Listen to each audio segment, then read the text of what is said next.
Are you a game changer, rule breaker, or just interested in the latest tech? If so, don't miss the largest gathering of tech and cyber pioneers the North has ever seen.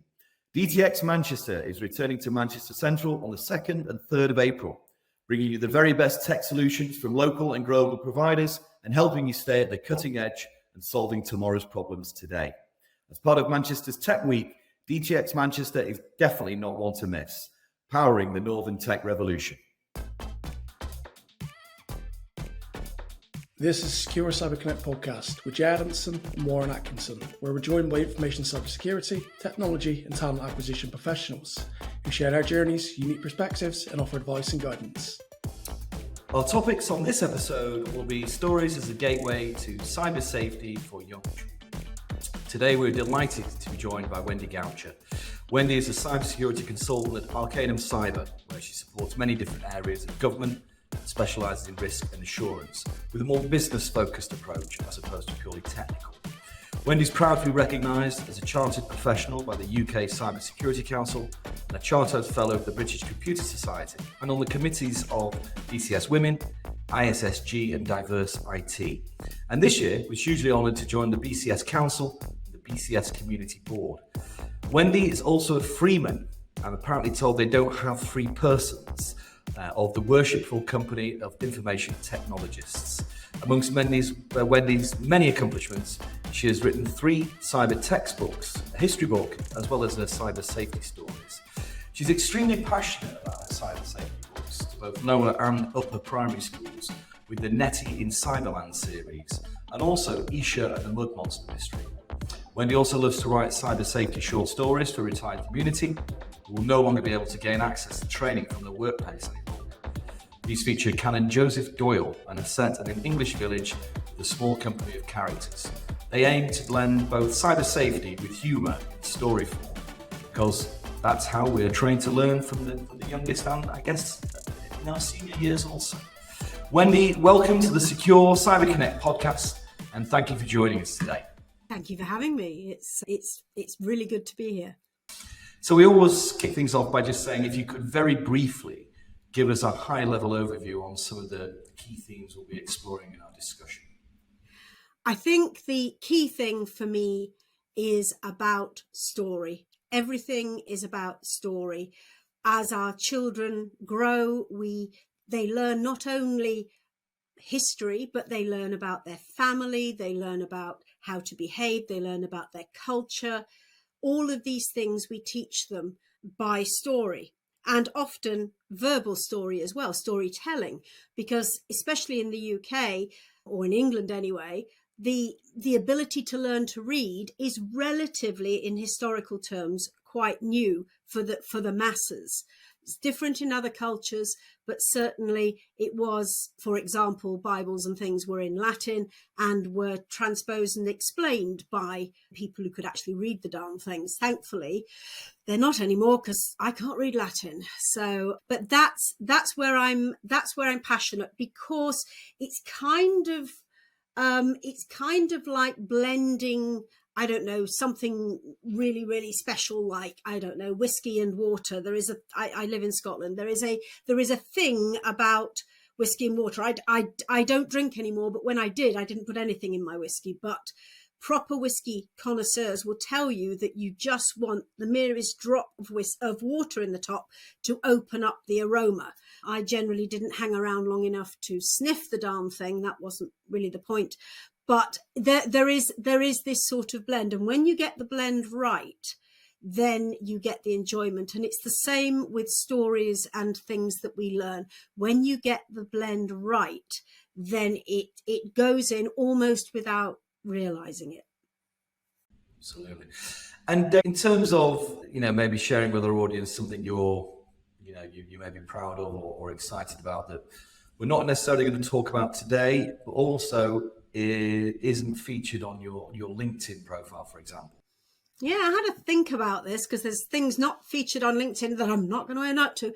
But the one that I thought was kind of fun is that I had a very difficult school life. I have neurodiverse challenges. And about the only thing that I enjoyed all the way through school and was quite good at was singing in a choir. And I now am delighted to be part of a rock choir. Rock choir is an organisation that's right across the UK. Places like Leeds will probably have about 5 or 6 rock choirs. And we sing all sorts of things. I think we've just learned Two Hearts. We've done Shallow from Lady Gaga, lots of Queen, because that's great fun. And I'm dyspraxic, so having to learn to sing and move at the same time can be a bit of a challenge. But I do that on a Monday evening, and it's a really good way to take you out of yourself and step back from what you're doing, because we get written words, we don't get proper writing out of the melody, so you have to learn it by ear, really, and you have to concentrate. So that's great fun. And last summer, the rock choir that I'm with in Stirling, we went to Abbey Road, and we recorded at Abbey Road. We recorded Sweet Child of Mine at Abbey Road. Guns N' Roses, lovely. Oh, absolutely. You wouldn't think that a bunch of mostly retired ladies could really pull off Guns N' Roses, but amazingly we did. And that was an experience that I think will stick with all of us. It was a very special thing to do. And no, I haven't put that on LinkedIn, and probably won't. No, that's incredible. So certainly soothing for the soul as well, sort of putting yourself out there and expressing your emotions in that way. I do commend you for that. So Wendy, could you perhaps share with us a significant challenge that you faced in your career that shaped your perspective and views on cybersecurity? I think my biggest challenge through my career is my neurodiversity. I can't learn in the same way as everybody else. It took me a long time to get out of school. I just scraped going to college. I then went into teaching, and that's when I found out what was wrong with me. My teaching tutor sort of went, "Yes, you didn't know you had that, did you? You didn't know you were dyspraxic. Okay, right, fine." So then I learned. But so learning is a problem. One of the reasons why being chartered by the Security Council and Chartered Fellow is so special to me is I've been 15 years in this business, and I don't have any of the certifications that are generally required that say you know something about cyber. I don't have those. But I am now recognized for what I do, and that is incredibly special. I actually have, over the top of my screen here, I can see my certificate of fellowship from the BCS, and on bad days I can look across at that and go, no, you are supposed to be here, you can be here. But the sheer fact that I don't find learning and remembering easy means that I try harder at communicating to non-technical folk. Technical folk are used to holding my hand and explaining things 4 times, and then hopefully I will remember it. Once I've found a way of getting it in my head, I'm fine. But up until then, so that very much has shaped the way that I've learnt. It's shaped the way that I communicate. And I think that's probably why story is so important to me, because I started to read quite young. I was 2 years old when I started to read. At that time, there weren't the books for 7, 8-year-olds. So you had the sort of Winnie the Pooh. And I very much remember being so excited for my 6th birthday, because I could then have the book When They Are 6. And my parents wouldn't let me have it until it was my 6th birthday. I still remember that. I then went on and started to read some of the books my parents read, and my mum loved historical fiction. And so I learnt history through story. And I still do. History is one of the things I love. So that has really woven through the way that I am, the way that I communicate, and also the way that I work. And in fact, it works for all of us, because when you go and see a good presenter at a trade show, you go there and you go, well, they better have some good stories. I want to hear. It's all very well them coming out and saying, I'm a really good cryptographer. I want you to tell me some stories, because I'll remember the stories when I go back. And we all are the same. We all love to hear these things, especially if somebody's been a bit of a car crash. So, something really bad has happened and you go, yes, okay, I can learn from that. It's great. So yeah, that's kind of shaped the way that I work. Yeah, nothing beats a good anecdote.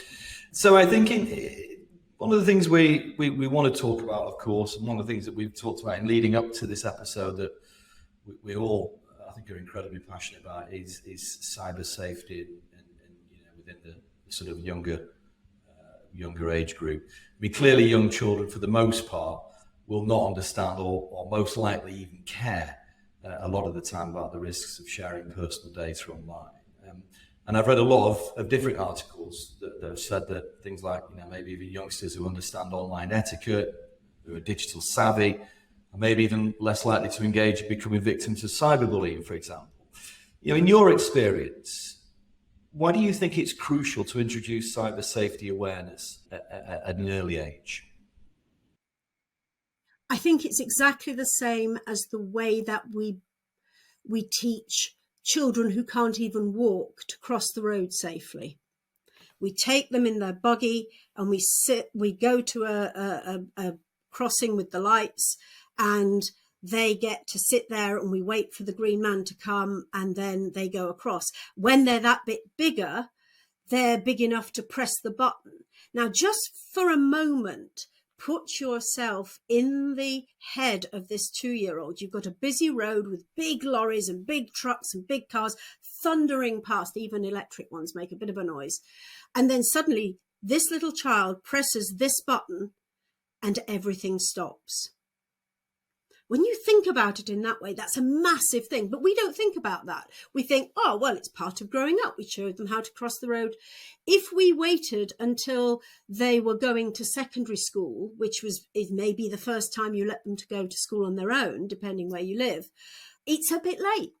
Not going to lie, they're going to have kind of found their own way and made their mistakes and got a few bruises and various things. So we don't wait until you need it.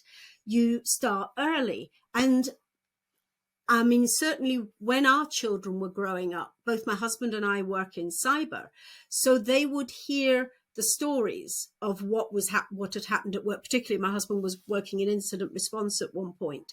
And so you would hear the stories. And so they would come back and say, oh, they would go into school and take these stories. And my daughter was the bane of her computing teacher's life because she was giving him stories of stuff he didn't know. But which kids love, by the way. They love knowing more than you do. So that's the other thing. If you introduce this stuff early and you start talking about these things really early, so that, even before school age, they're looking at a picture of somebody who's been digitally altered by some of this software online. And you don't say that's good or bad. There's nothing wrong with putting bunny ears or whatever on, nothing at all. But what can you see? How do you think is that real? What have they done? And just have it as a point of something that's really interesting. Don't make it bad, because if you make it bad, it's something they'll go and do when you don't see it. But it brings it into the place, and it means they can come and say, look, I found this really interesting thing. Look, this has happened, or look, this story happened, or somebody at school had this happen to them. And it becomes part of the conversation in the same way that any other kind of story does. And you can really only do that if it's something that is a normal part of conversation from the very earliest time. I've told this story before, but I've never found a better one. And that is that when I was at school, sex education was a difficult subject. I went to quite a progressive, comprehensive school. And some of the parents were very unhappy that at the age of 11, we were given sex education lessons, not techniques or anything kinky. It was just, boys, girls. And we had a letter that came home on the Friday, and it said, we are going to tell your children the facts of life on Monday. If you want to tell them first, do so. I can still feel the dread when I remember sitting down and my mum talking to me, who was chronically embarrassed and hated every second of it. But now, when my kids were going through school, they were learning about their bodies and all of that at an age appropriate way at different stages. So, when other people's mummies were getting big because they were having babies, the children knew what that was. It wasn't weird or awkward. It was something they could talk about, something they could mention. So it's that sort of, it is the way we manage a lot of things with children now. We don't turn around and say, you were found under a gooseberry bush. We say, we say whatever is appropriate to your child at that time, frankly, in the way that they've asked the question. Don't ever take a very young child to a zoo during mating season, just for the heads up. That's a bit tricky. But yeah, I got bitten by that one. But, it's that sort of, that's what I mean. There isn't the time when you should, but it's a bit late. Once they get to school, it's a bit late. No, agreed. And it's that smoother transition, isn't it? I think, rather than, as you say, then a bit more of a shock value situation. I mean, we're obviously aware of a lot of the horrific scenarios that many youngsters are facing at the moment when it comes to sort of online predators and cyberbullying. What are the biggest online risks that children face? That parents or educators might overlook, for example. I think it's really difficult because it very much depends where the children are and how they experience the internet. But bullying is a big one, and that can take the form of just by text. It can take the form of online. They can be groomed. There's an awful lot. The figures about children being groomed, and it's not just for sex. It's also online groomed to behave badly or do something bad or go and steal from a shop, for example. That is also grooming. Getting somebody to do something they shouldn't is also a form of grooming. And there's an awful lot of that. And whereas, yes, that happened through peer pressure when I was at school, now you've got the whole world, if you like, that can be saying that to you. And for parents, it's it's very, very scary because, when I got home I was bullied at school. Most children are bullied at some time. But when I got home and closed the front door, I was safe. My bully didn't know my telephone number. I mean, frankly, they could have looked it up. It's not that uncommon a surname, but they wouldn't because my parents would have answered the phone. But you were safe. Now the children are not safe in the same way because they are going onto the internet at home. So again, we're down to early starting of the conversation. And then when things come up in the newspaper or things come up online or on the television or whatever, talking about it. Why do you think that? How do you think she got groomed like that? Because is it her? It's never her fault or his fault. And let's be clear, it's not just girls that are groomed, it is also boys, and we should never make it just about girls. It's about any child and bullied and all of the rest of it. So it's about having those opportunities for conversation to start early, and the schools will be talking about these subjects. So when you're talking about homework, there is maybe that opportunity as well, and always the opportunity for them to know more than you. Always a good thing. They can think they know more than you, and that's great.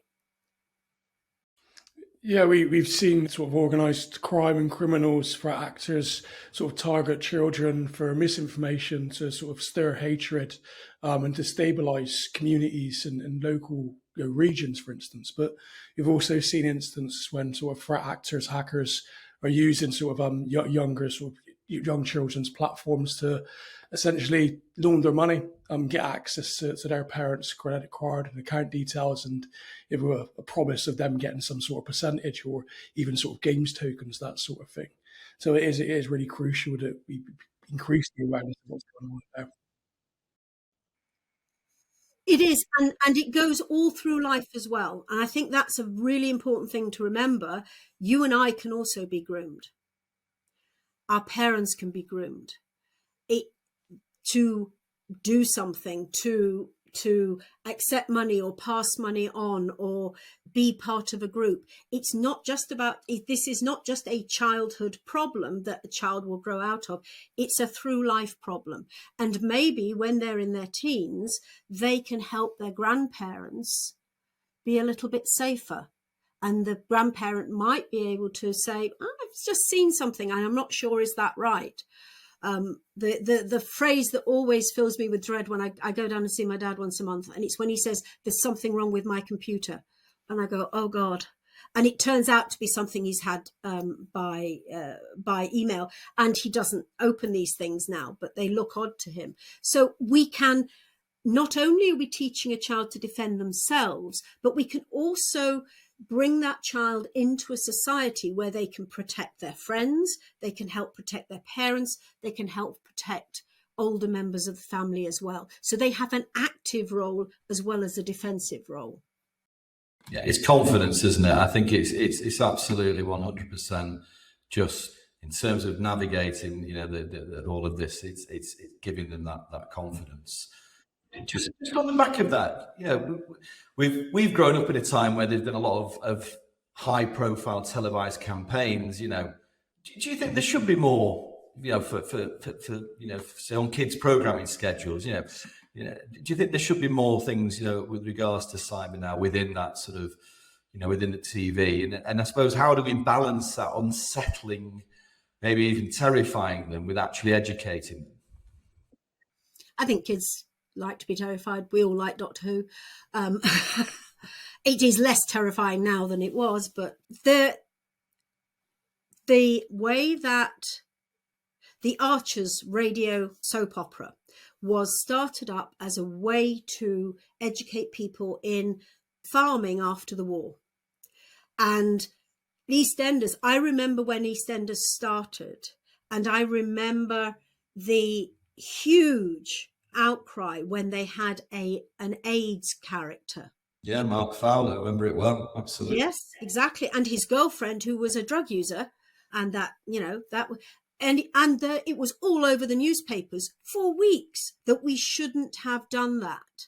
And yet they did it and they opened it up. Likewise with things like cancer. How many times when somebody stands up and said, like Sir Chris Hoy, stands up and says, I have cancer.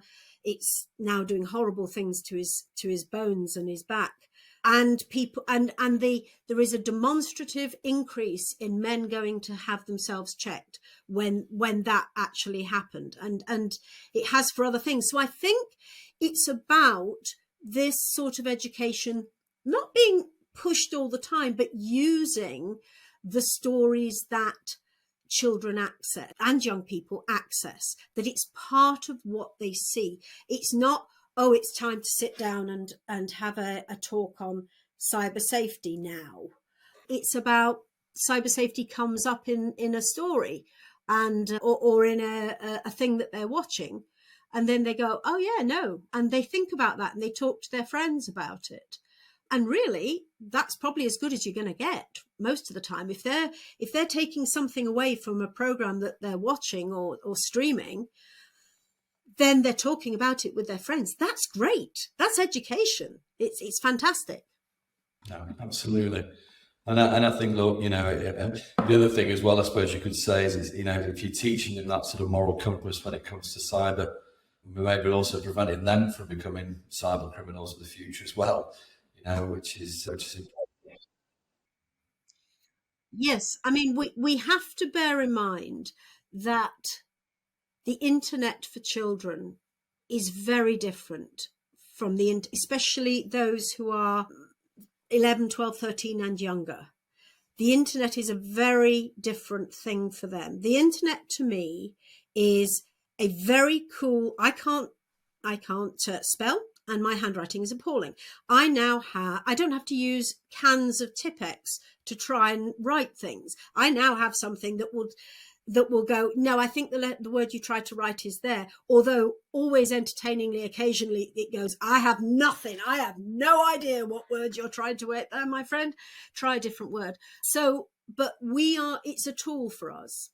Whereas if you think about COVID at a time where you had very young children, preschool or early school. This screen here was a window into another world. It's how they saw their friends. It's how they got to know family who they didn't see for 2 years if they were in Scotland. And so it is now, it's a portal is what it is. It's not a toy. It's not oh, we're going to take the internet away now. I mean, I'm not saying there shouldn't be controls on how much they use and anything like that. That's not what I'm saying. What I'm saying is we have to conceptualize the internet in a very different way. It's part of the world in which they live now. And really, if we think about it, it's part of the world in which we live as well. You know, I need cute pictures of red pandas. Ever since I wrote the Eesha books, I have to have cute pictures of red pandas because they're very cute. Because when they're trying to scare you, they do this and sort of hold up their hands as if you're surrendering. And that is the funniest thing, because in our sign language, that means, okay, guys, I'm up. And this is going, I'm a big, fierce bear, except I'm very small and I'm still being fierce. So, you know, but the internet is a very different thing, is what I'm trying to say. Yeah. And I mean, look, it's clear there's this topic, we could talk about it for hours, and it's not being treated with enough reverence. And we'll talk in the next part of the episode, you know, about that a little bit more. But yeah, there's very little content out there focusing on this at the moment for the early years, and that clearly needs to change. So look, let's talk about your book and the motivations behind it. For those of our audience who you may not be familiar with your work, what are the Nettie and Eesha books, and you know, and what inspired you to? I'm not looking over here for any silly reason. These are three books. That's the oldest one. That's my favorite story, and that's the newest and very, very cool.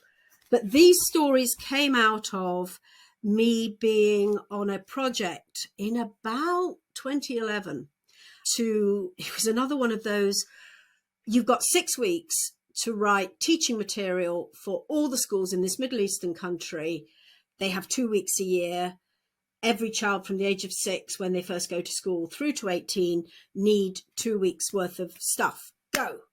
And I got dragged into it because I had teaching qualification, and I taught for years. Not that I did do teaching practice in primary school, but I didn't ever teach in primary school. I can't draw. So that was never going to work. So they asked me to come up with, how do you talk about cybersecurity to 6-year-olds?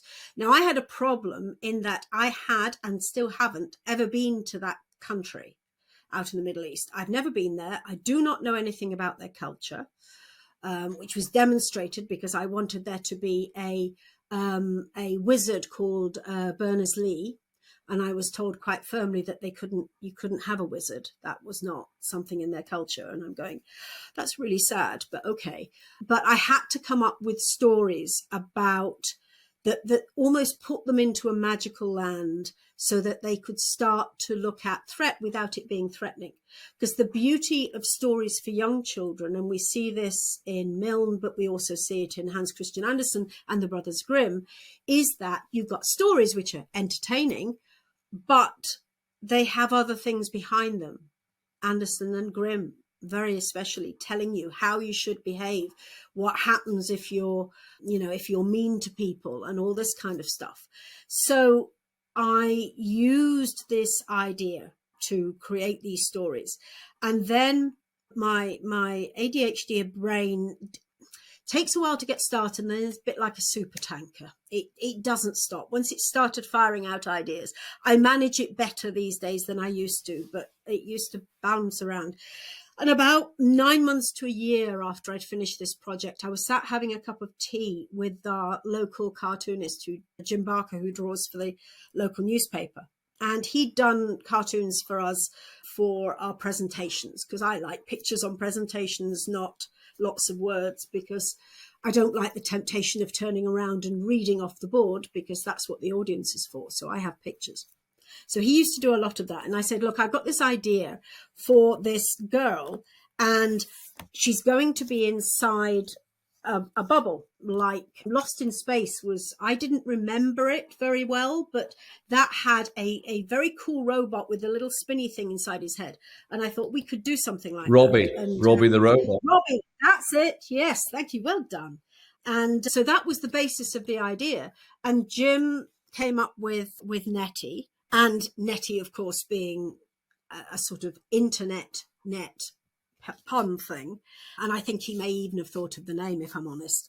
But we had Webby, because interweb, and Netti. And the idea was that she would go into another land, into the internet.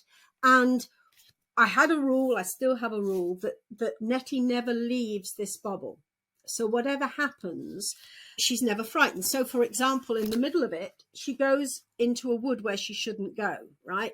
And the publishers were actually not very happy with this, because they said this was a bit scary for a 4-year-old. I thought they ought to go home and speak to some 4-year-olds who thought it was very cool. But, you know, but she couldn't get hurt. And even when they sort of jumped on top, they couldn't actually harm her. And that was very important, because I wanted to make them a little bit afraid, but I didn't want them having bad dreams, because these things were going to come and hurt them. So I came up with this with Jim, and then I spent about 8 years trying to find, how on earth do I publish this? Eventually, I found the University of Buckingham Press, who are self-publishers, basically. And then I think that they basically have brought together a lot of little publishing houses. So I think all three come from different publishing houses, but it's all the same overall. And so they gave me a most amazing woman called Rachel Lawston, who is the book designer. I didn't even think there was such a thing. I thought that the drawing person designed the book, but not so with a children's storybook. And she's an award-winning designer and now an award-winning writer as well. But she came up with how to tell this, and she taught me how to write in a way that would fit story and writing. And she stayed with me all through the book. She's been very good and stuck with me through thick and thin, and sometimes very thick. So doing that, so I did, the first book came out in August 2020. So we were all locked in when this new book came. So obviously that was a bit of a problem. But about a year or so after that, I started going around some schools. I went around quite a few schools in Halifax. I've been to a couple in Leeds. I've been to a fair few in Derbyshire. And I basically go in, and that's why, I don't know if you can see, but I've got a whole bunch of knitted dolls over my shoulder, and they go in. I have a big picnic basket, and I have a big cape, and I carry these things in, and I basically go and talk in little groups to all the kids in the school, and we go through the story, and then we talk about cyber. What have they seen? What do they like doing? And I never do it negatively. It's always about, tell me what you like about cyber.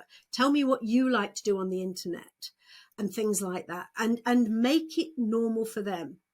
And then the teachers can pick that up and run with it. The later book actually came from the Eesha book actually came from a teacher who said, that's all very well for the young ones. Can you please write one for the old ones? There's Dexa, my little red panda. And so that one is she gets bullied by text. She, with her search engine, who happens to be a red panda, works out how she's got bullied and how she can protect herself. Because this is for probably about 8 to 10 years old, something like that. It's short chapters. I love short chapters because you can have them at night, and you're not, when the child says, please read me a chapter before you go to bed, before I go to sleep, and you look at it and you go, oh goodness, it's 8 pages. I'm gonna die.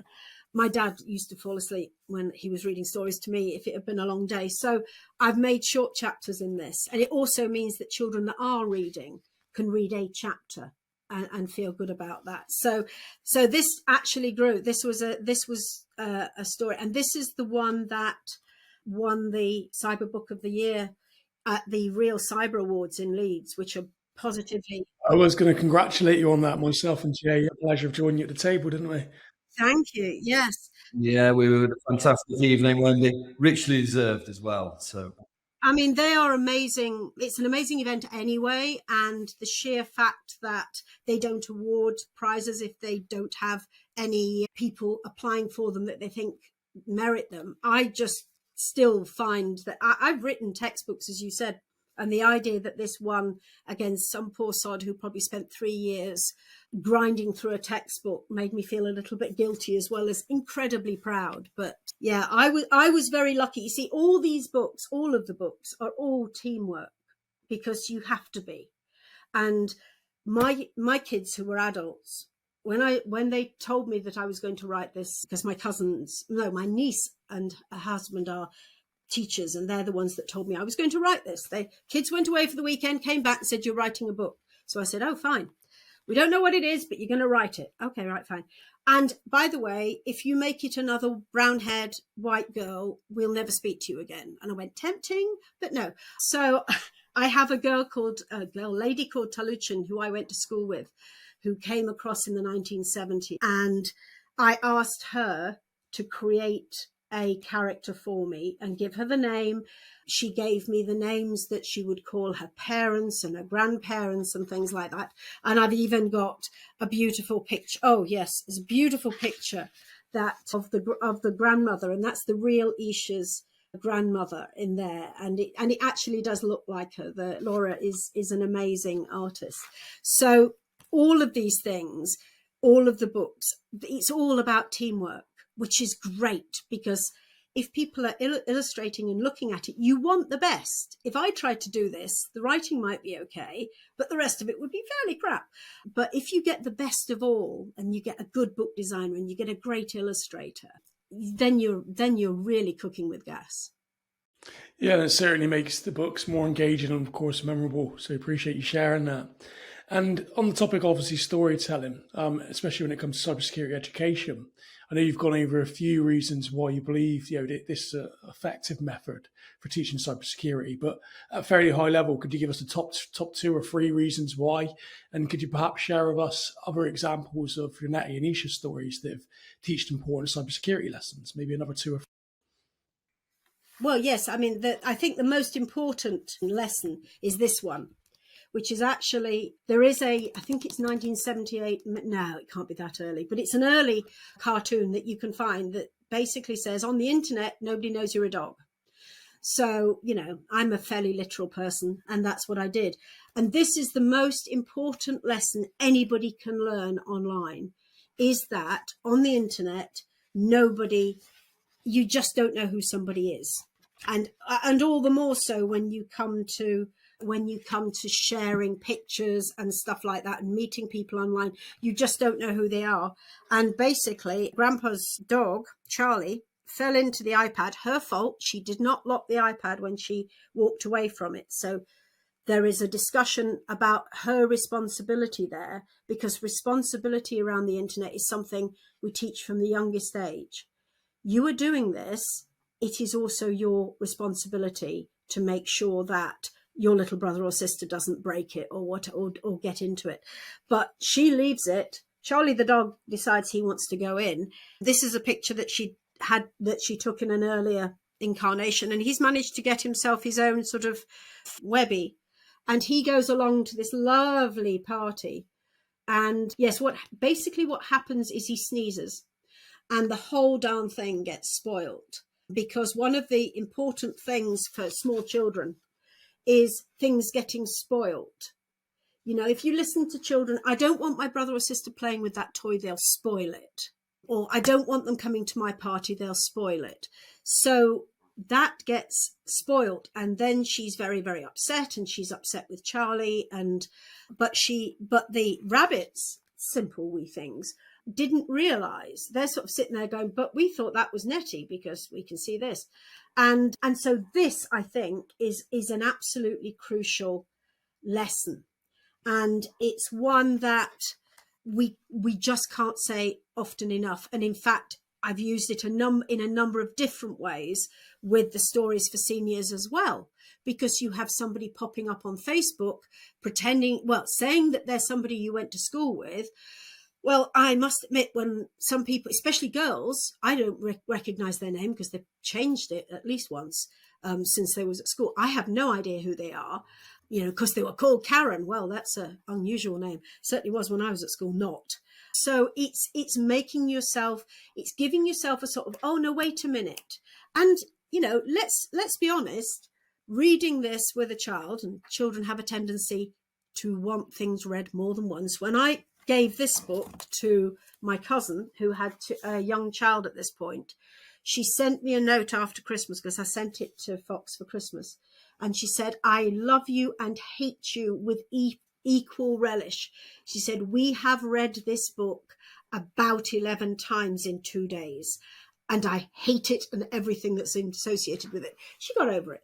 But I know what you mean. They get to a point where there's and when you're doing that and it's something like this, then parents are learning as well. It gets into the parents' head as well. We're back to children loving to know stuff that they can tell you. Yes, you shouldn't tell me what your password is, mummy, because that's naughty and things like that. So I think it's about just making a story so accessible in whatever form that it sticks. And the other thing about story, which is particularly important for the older books, is there's a lot of shame when you get into your teens and ever onwards. If you are caught in any kind of cyber problem, there's a shame. You go to your head of IT and confess that you probably opened something that had malware on it after your holiday, when you had about 60 things on your desk. However much you like her, you're still going to be a little bit embarrassed. Or maybe that's just me. But there is shame involved in being tricked. And one of the reasons why I persist with all of these is because I don't want anybody to feel that they are bad or they are stupid or they should be ashamed of being caught out, as it were, because it happens to anybody and everybody. And that's the most important thing. It's fine. It happens to us all. We all fall down in the ice. We don't go, oh, I'm ashamed of the fact I fell over in the ice. You sort of go, oh, yeah, won't do that again. Better shoes next time. We don't. But when it comes to something like this, we're ashamed. I went to speak to a group of old people just before Christmas, and one of the ladies came to me afterwards and said, I haven't told my family, but somebody tricked me into paying them £2,000. And I can't tell them because they won't want me to go on the internet anymore. That broke my heart, honestly. But, we talked about it and what possible ways she could deal with that, and the fact that she shouldn't be ashamed, but that I understood why she was. I would be if I'd done it. So, yeah. Yeah, I think everyone feels like that we've all been conned in our time in various capacities. It's natural, but as you say, it's just taking something from that and hoping. It's like, if you make a mistake once, or even twice in my case, fine. If you do it 10 times, maybe you need to start thinking about doing something different. There's no shame in getting it wrong the first few times. If you're getting it wrong persistently, then there's something about the way that you've learned that's wrong, and we need to look at how we can do that. But particularly with young children, if we can lay that bottom layer of not trusting, being responsible, and those kind of things, and going and having a conversation, and if they see something they don't like, going to tell someone who isn't going to go, oh, I'm not going to let you go on that site anymore if you've seen that. You sort of go, well, why did that frighten you? What do you think? And why do you, I think you're right. I think you shouldn't have seen that. Why do you think you shouldn't have seen that? That's very interesting. And engage them in that. It's really easy for me to say, very different if my kids came to me with that. And I absolutely get that. But theoretically, that's the ground we want to build. No, that's brilliant. And I'm curious, Wendy, what are some of the other challenges that you faced when it comes to creating content that resonates with young audience? There's always a problem about what you can say and what you can't. I was talking to, there is a lovely, incredible woman called Pravinda in Scotland, and she does a lot of work around cyber safety for teens and for parents. And she'll say things like, sexual grooming. And I go, yeah, get it. Not sure we want to go down that route. Yes, it happens, unfortunately, with primary school children. How can we find a lesson that will contribute to that without putting it in front of a child who has never thought of sexual grooming and is going home and saying, we talked about sexual grooming in class today, Mummy, what is that? At which point Mummy picks up the phone and says to the school, what on earth are you doing? And quite rightly so. So it's a way of, it's a scary world out there, and trying to find a way that will put a story in there without being too, don't want to be too prescriptive, because these things have to last. I don't put anything about the technology because it will change, but also not saying, oh, by the way, you could take a picture of the girl you don't like and turn her into a rabbit and then post her on this, and make a TikTok image and that kind of thing. I'm very close to doing that with the Eesha, but not quite, because I kept it really, really simple to the level of, yeah, of course kids know how to do that. But if you go any further, and that's a real challenge, is knowing how to tell the harder stories. Because quite rightly, parents are going to be, and any kind of carers, teachers as well, are going to be very concerned. I was in a school in Derbyshire in front of a class, and there was a boy who I think was probably 7. And he put his hand up and he said, what is the dark web? And I and I went, that is a really good question, which is 101 for teaching. You always acknowledge that it's a valid question. And I said, that's a very good question.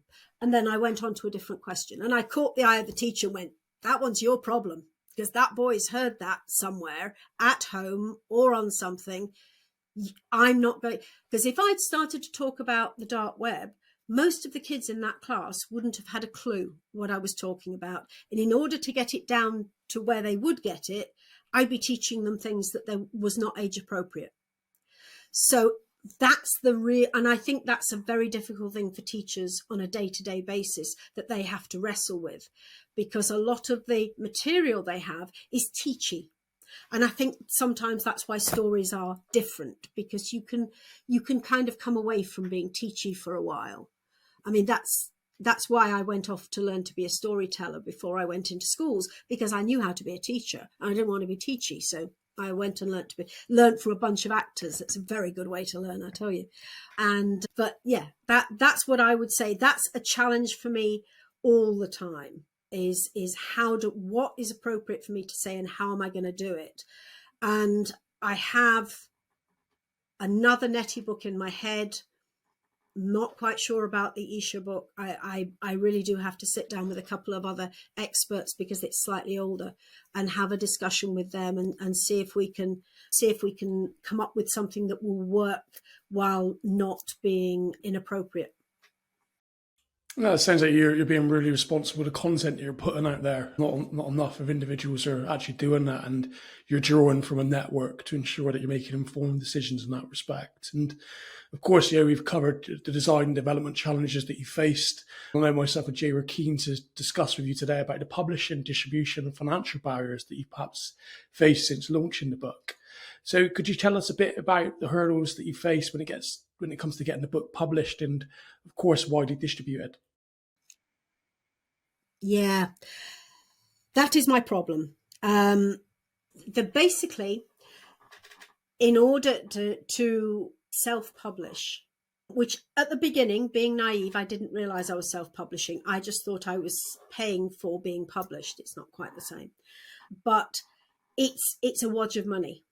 it would, the last Netti book I published, which is about 2.5 years old, cost me about £7,500. And the Eesha book was very close to that. When I was an independent contractor, that was something that we could just about scrape together. And obviously it was something that as a business, we didn't have our stickers all over it, but you could say, well, we are helping kids in schools and we are doing this and that. And in fact, Arcanum, after what I'm currently working on, sometime in the late spring, I'm going to be going into some schools in the north of England and taking Netti in there, because they know that it's very important to get the things out there. But the problem now is that I just can't afford. I don't have £7,500 anymore. When it came to Eesha, lots of people had said to me in the past, just come to us, we'll give you some money. It was at a time when we'd just come out of COVID, there wasn't any. And Sapphire gave us a whole bunch of money. There was a bunch of other people as well, the Risk Crew and Scotland IS. They gave me little bits and pieces of money, but we still had to find a lot. And my husband turned around at the end and said, I'm really sorry, but we can't do this anymore. So I thought that the solution was to go and find a publisher.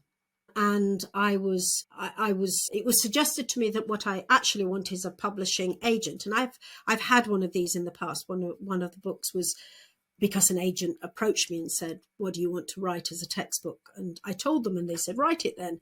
And so I did, and I won't do that again.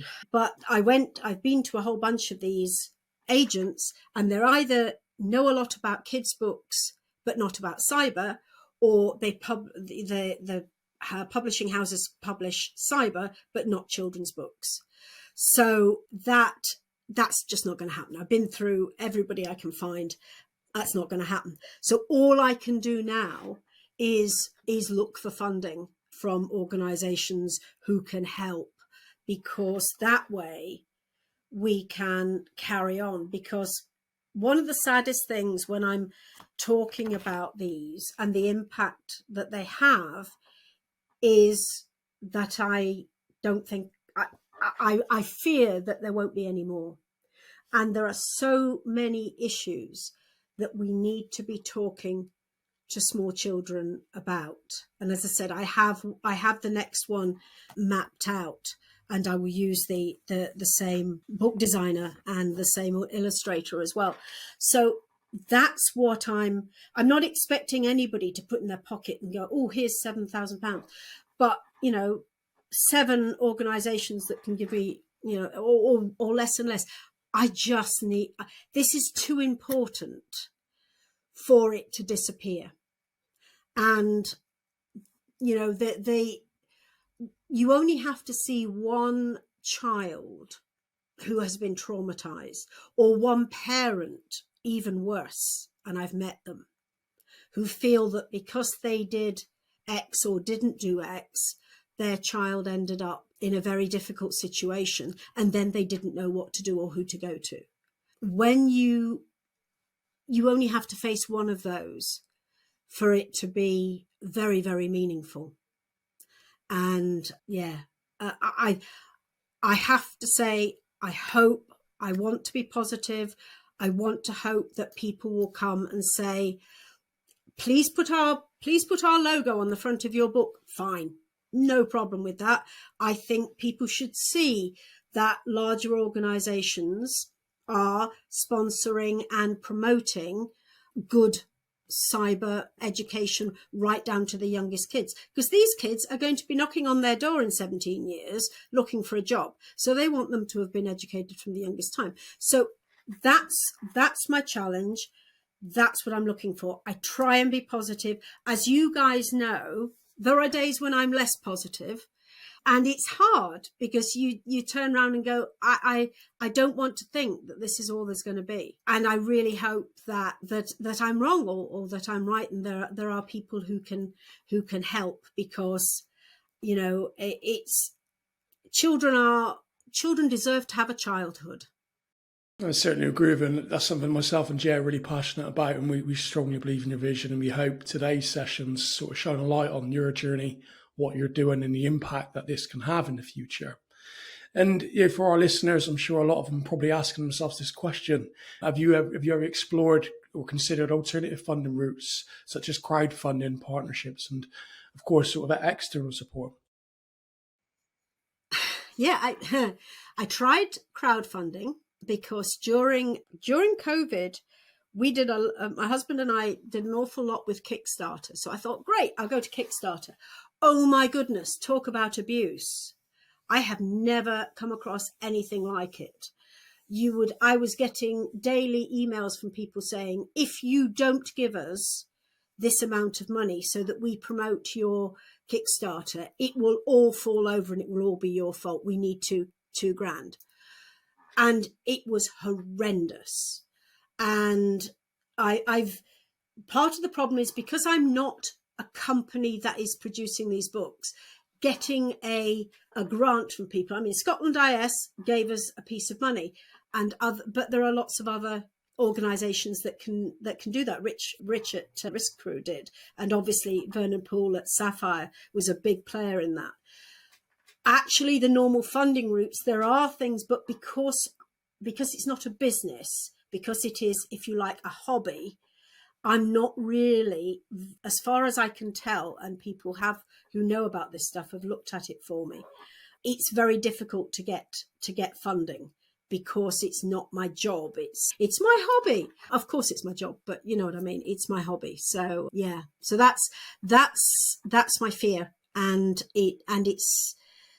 as the publishing of these things drifts away, it hurts that little bit more. And when Eesha won in November, and there were so many wonderful people at that event who came and said, oh, we really believe in what you're doing. And you go, yeah, absolutely. When is the next one coming out? And give me your wallet. No, I didn't ever say that. But I don't have the funding. I can't do it. As far as I know, there are no more. So it's, let's say, I want to be positive. I know that, for example, organisations that are bidding for government business nowadays very often have to put into their bid that they are doing certain things for the community. And ESG scoring, so environmental social governance scoring, so they've got an evidence that within their application to show that they've contributed to that local sort of community or economy, for instance. Exactly. And what I said I would do, and as I say, are doing for Arcanum, is if a company says, oh, we will do that, we'll help sponsor you, I'll go to their area and I'll go around their local schools. I'll take time out and do that for them, because just saying, oh, we bought 100 books and they ended up in 100 school libraries just sat there doing nothing. That's not what it could be. There is so much more there could be. So yeah, sponsor, and I'll jump in my car and come down and stand in front of hundreds of kids and stuff like that, because I actually quite like doing that. Yeah, and look, to our audience, community members, we encourage you to speak to your employers, speak to your bosses, your marketing teams and your people teams. There may be a need for this, and there may be a solution in terms of collaborating with Wendy and the team. Wendy, is there anything else that you want to say directly to the community and our network and our audience in terms of how they can help you? I think spreading the word. I think talking to your staff. I've got a number of companies where I've done not exactly podcasts, really, just a fireside chat after work with employees as part of their security awareness. People who have young children, we would read they have their children there. We'd read a story and then we'd talk about it, and so the company was able to go, yes, that's a nice tick. I like that. We didn't have to produce anything for that. That's great. I'll go for that. And when I was looking at doing security awareness, when I first came into the industry, one of the things that was absolutely critical is that we are all selfish. If our if I work for a big company and they say, you must look after this piece of data or this wad of money, don't expect them to. because it's not their money. And in fact, my husband worked for a big bank at one point, and their rule used to be, if somebody comes to with a bank manager, if somebody comes to your door with a gun and holds up your family, give them whatever they want. Let them in the bank, take them in there, let them in. Do it, because it's only money, and money's all tracked and clever stuff. But it is all down to what people care about. And people care about their children, and they care about other vulnerable adults and older folk. And if we can get people to be able to do that in an active way, then we start to have it as part of the way that the community cares. My dad is in his 80s, and he tells me that he's never known a time where young people going to school and college are so quick to stand up on the tram to make sure he has a seat. And he said, I've never known it like this. He said, since COVID, young people are so generous and so understanding. So it's there. They've got the eyes. We're moving through to being a more caring society. Whatever the news tells us, we are. So let's do that by helping each other be more aware. No, and you mentioned obviously community. That's something that sort of really resonates, especially in the technology and cybersecurity space. And on that, how important are events such as DTX Manchester and DTX London, for instance, in terms of fostering that sense of community, enabling knowledge sharing? Oh, they're absolutely vital. I mean, you can sit at home and read a book, and fine. And you can be on a podcast, and fine.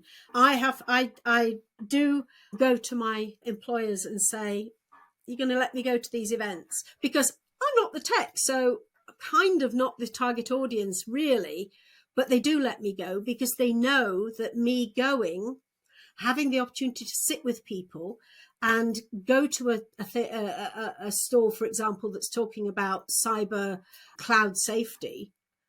And I'll say, if I buy you a cup of coffee, will you sit down and just explain it to me in little words and diagrams? And they do. And it's great. And I love it. And we meet up. And when it's a local area, you get to know the people within the area as well. So you're catching up on stuff, and we're catching up on news. And the people that are speaking are going to want to say something that's new, that's interesting, because otherwise they're not there. Speakers are selected because they're going to be interesting. And I went to one once where somebody demonstrated the Enigma machine. Personally, I like the Lorenz machine for other reasons, but I was sat there going, oh wow, yes, I'm in the same room as an Enigma machine. And those kind of opportunities you don't get anywhere. And of course, in Manchester, you've got the whole Museum of Computing there, which is a wonderful place. I have walked around there and had these things pointed out to me. And I think I learned more than certainly trying to read stuff or anything else. So going to events where you can meet with people and talk with people, there is nothing better, because you then get to learn and potentially to help other people around. It's not all one way, it's two ways. And Jay, from your perspective, what are the benefits of events such as DTX? Well, I think certainly in line with what we've been talking about today, Wendy, and listening to, the challenges you've had in the story and the topics that we've covered in general, I think this is certainly something we'll be keen to discuss at the upcoming DTX events. I think community and networking is pivotal, as we know, and I think that, as we say, it only takes one person really to express enough interest in this. And as we've talked about before we even done this episode, it is for me an absolute no-brainer. These books I see as vitally important. I think it's a tremendously integral topic into the curriculum for me. I believe that. So I think that there'll be a lot of people that we can network with and discuss your situation and challenges with, Wendy, when we it's coming up to event season now. Summer's coming, spring is in the air, so there'll be plenty of opportunities for us to shine a light on this situation. And even more importantly, really, if one person hears about it, picks up the book, you can get them from a bookshop, please do if you can, otherwise get them on Amazon, takes it home, shares it with their child, somewhere along the line, their child you may spare them from something, from a nightmare. That's even more important. We'll be doing a range of live podcast recordings at DTX in April. So myself and Jay will be sure to purchase a few extra copies and distribute them to some of the people that join us at DTX. Oh, that would be great. We may save a few children, and that would be wonderful, wouldn't it? So, Wendy, look, it's been, as always, a joy talking with you, and we're certainly keen to see how we can assist. What does the future hold for yourself? And where can our listeners who want to stay connected beyond this episode?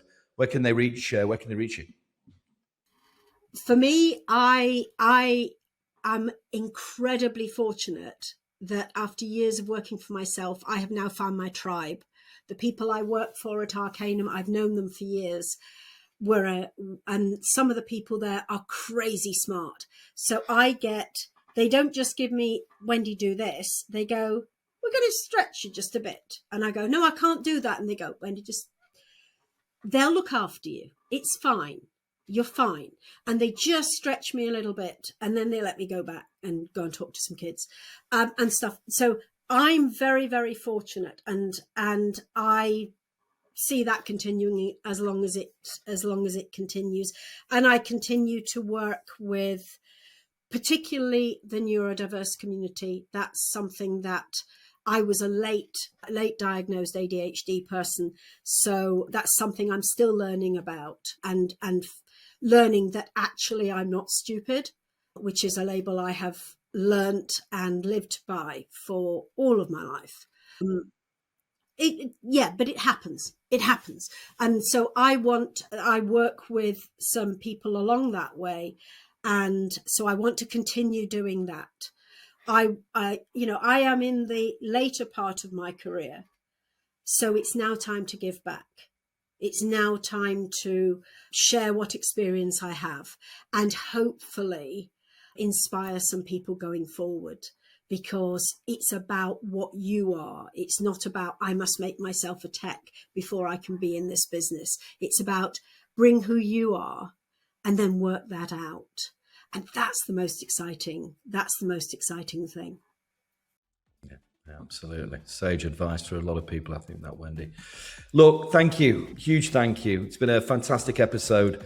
I'm sure the community, all our listeners will have certainly got a great deal of value from today's session. If people want to continue the discussion and for more sustained engagement, we invite you as always to join the secure CyberConnect community, where we offer a range of collaborative solutions across tech and security professionals at no cost. This is things such as expansive community access, mutual mentoring, online networking, and exclusive interviews, fascinating episodes such as Wendy's, along with panel discussions and masterclasses coming throughout 2025. So yeah, if you're interested in learning more, please visit secure-recruitment.com/cyber-connect/. And thank you very, very much.